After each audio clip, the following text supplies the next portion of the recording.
We have discussed the bill several times. So I just want to drill down on one thing. So the family and human sexuality curriculum element, consistent with your testimony, that's already required, correct? That's something that for a curricular standpoint is already required for county boards of education to have age appropriate. And I appreciate you saying that. It's in the legislation. Age appropriate is a very key element of this for many of us.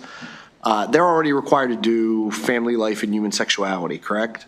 Under the Maryland Comprehensive Health Education Framework, the family life and human sexuality component does exist, and they are supposed to be doing it, but it is not happening in all jurisdictions. Okay. And I guess my question, I think in all honesty, the only reason myself and probably others may have ever voted against the bill is because, as I read it, parents are able to opt their children out of the family life and human sexuality identified curriculum now. There's a process. It says even in the bill that there has to be a process to allow parents to get enough notice of that and to opt out.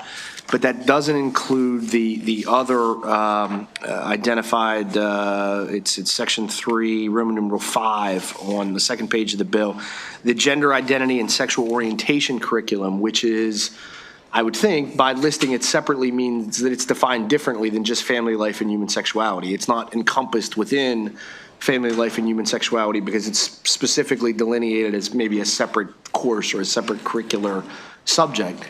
There's no provision within the bill to allow for the parents to opt out of that portion. Is that still the case? That is correct. Okay. And that's really the only, as well you know, my friend, that's really the only substantive difference or discussion for many of us is there are parents out there who, have the right or would have the right to opt their children out of family life and human sexuality, but would not have their right to opt their children out of the other defined gender identity and sexual orientation component. And is there what's the rationale? And there may be a good rationale, but what's the rationale for differentiating those two aspects of things? Well, we really called it out in the bill.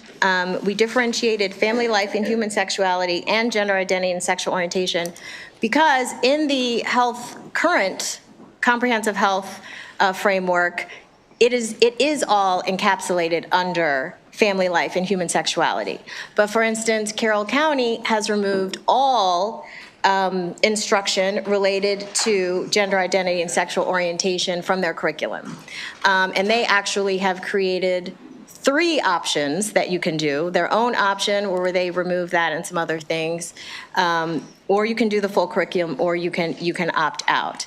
And so we really want to urge local jurisdictions to teach a comprehensive health curriculum. You can't pick and choose what you would like to do. The regulations state under family life and human sexuality, you should be teaching gender identity and sexual orientation, but Carroll County is choosing not to do that. Okay, so if theoretically then a school system said within our, I was looking at the terms right here, within our family life and human sexuality curricular module or lessons, that's where we're including the gender identity and sexual orientation component.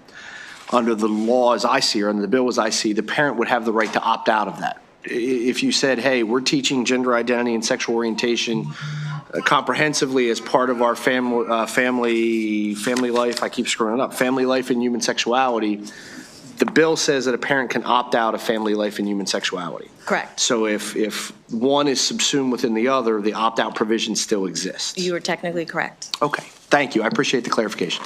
Thank you. Delegate Miller.